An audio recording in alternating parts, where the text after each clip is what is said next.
Hey guys, it's Riri. Welcome back to the YouTube channel. On this channel, I am going to be sharing with you at least 100 tips on how not to get screwed in your divorce. I hope that you will subscribe to this channel and like this video.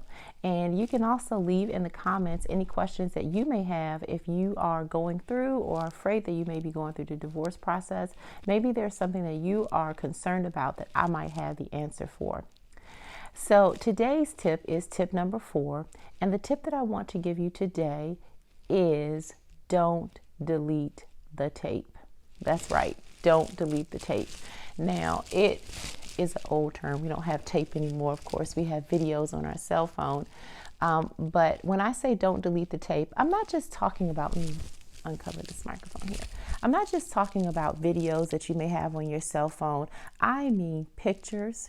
I mean email messages, text messages, what else out there might be important? Cards and letters. You may start to have noticed a trend by now, but you definitely will start to notice it emerge, that these tips about surviving divorce don't always deal with financial or legal or practical matters. They really also deal with emotions as well. Because if you are to get through this period of your time in your life, you will have to be able to think clearly. And sometimes that's going to include reminding yourself of the past, of what really happened. This is I don't want to call it a game, but it felt like it was a game for my spouse to make me believe his version of events, for him to make others believe his version of events, and for him to make our children believe his version of events. And in that process, there are times where your emotions are so off center, you start to forget things yourself. You start to wonder things like, did I agree to that? Did I say that? Is that what happened? Should I have noticed that? Should I have known that? And so for me, I went back to a lot of letters and cards, and I had to remind myself of what the truth was. So as I walked through this process, it was helpful for me at times to get my emotions together by going through old letters and cards and love notes and thinking, hey, nobody would have believed this. I certainly didn't believe it. I also went and I asked people, did you think that he loved me? Because it made me feel not just rejected, but it made me feel stupid that I could sit up here for all these years and not be loved and not know it. Seems crazy, but I tell you what, it is amazing how much power a spouse has over your mind. And you probably don't even realize it until they choose to use that power for evil, which was the case for me. So emotionally, it was helpful for me not to delete those messages. Legally, it becomes important too, because again, this is about money. And if you guys are not able to come to a mutual agreement as to your divorce, the case might end up in court. And you will hear some things that are absolutely ridiculous. You will hear things that you just cannot believe is coming out of your spouse's mouth. And you will have an opportunity to present your evidence in the courtroom. Now, if it doesn't come to a trial, there is still the discovery process. And sometimes based on what you're able to produce in that process, your husband might come to the table and say, okay, I give up. I know this is going to make me look bad, and pursue a settlement with you. But if that does not happen and you wind up in a court of law, it is very helpful to have all of that evidence. So for example, one of the things that my husband said initially, he left in September, and in January, he started to get approached by friends. I didn't send any of these friends to talk to him, and I didn't know about it until after February, when I decided that I would hire the private investigator. And when I mentioned it to my friends what was going on, that's when they told me, yeah, we kind of heard some of these things. He came to us and he told us blah, blah, blah. So it was really hurtful to hear these things come back, and I started to buy into it. He told my children, he told my friends, the first 10 years of the marriage were the worst 10 years of my life, hands down. He even wrote that in a court document. But as I was preparing for court, I found an old email message from exactly 10 years in.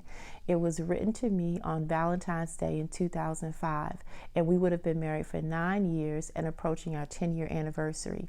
And in this letter, my husband spoke glowing words about how my very smell intoxicated him, how my desire for him was his motivation, and how he would never, ever, ever stop taking care of me, and that his true gift to me, as he said, was his love. Did that make a difference to him, to Crescia, to his family member who's reported that he had been abused? No, it didn't. But it did make a difference to me.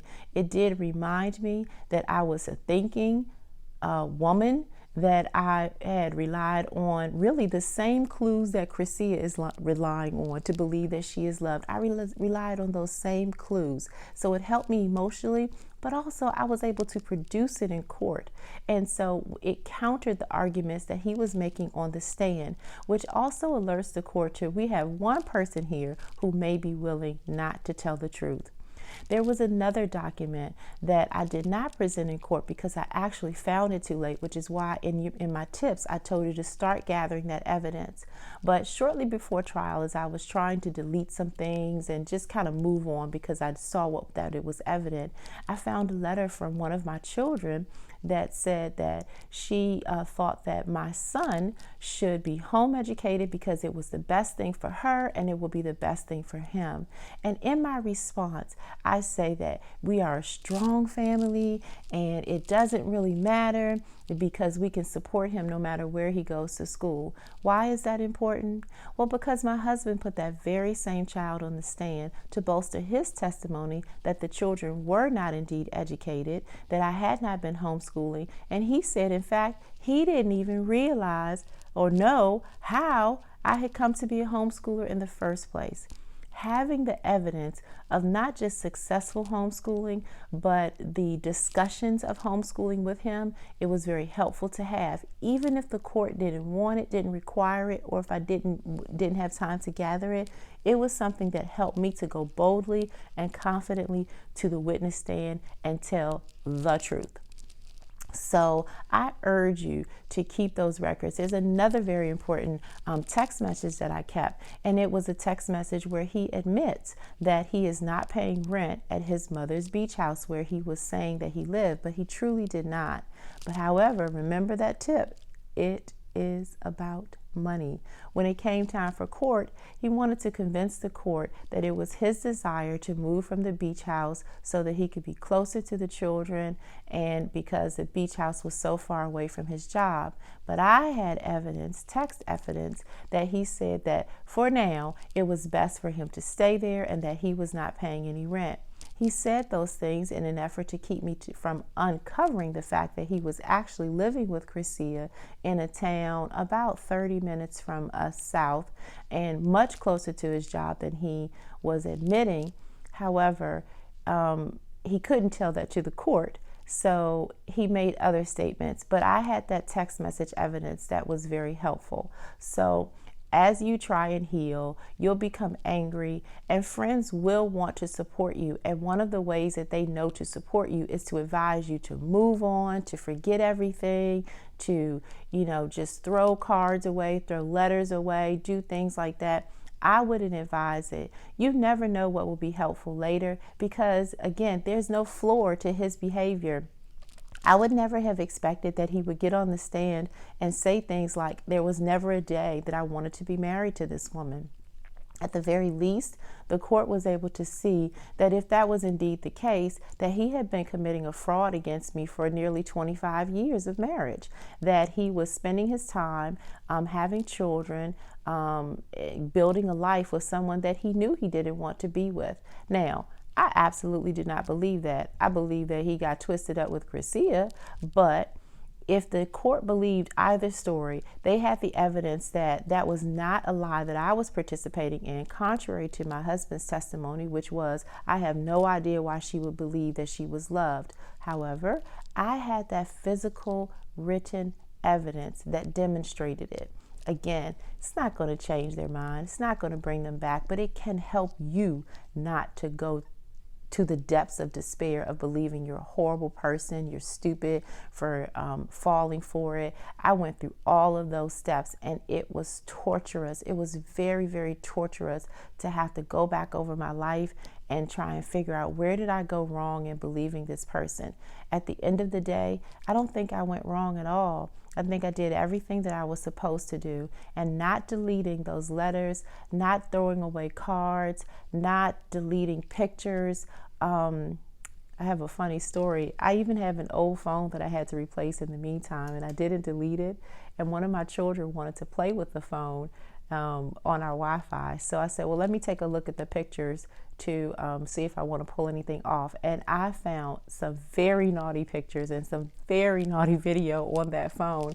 And I laughed when I saw it, because this was only about maybe 2 or 3 months ago. And when I saw it, I laughed because I thought, boy, I wish I had looked through this phone before court, because I absolutely would have submitted it to the court as evidence, because one of his claims was also that he had only had sex 6 times in the marriage. Well, at least 4 of those were on that phone. So don't delete the tape. One day you're going to feel better, and it will not be as hurtful to watch and to hear and to read those things. And they may help you just in your own heart, knowing what really happened, knowing the type of life that you live, and also to kind of bury it and let it go. It is going to be very helpful. And the most important thing is that if your spouse has no floor like mine did, you can go to court and you can tell the judge, no, this is the truth. This is proof of it, and it will help your case tremendously, because right now he wants to screw you out of the fruit of your labor, and I want to give you the tools and the tips to help make sure that that does not happen.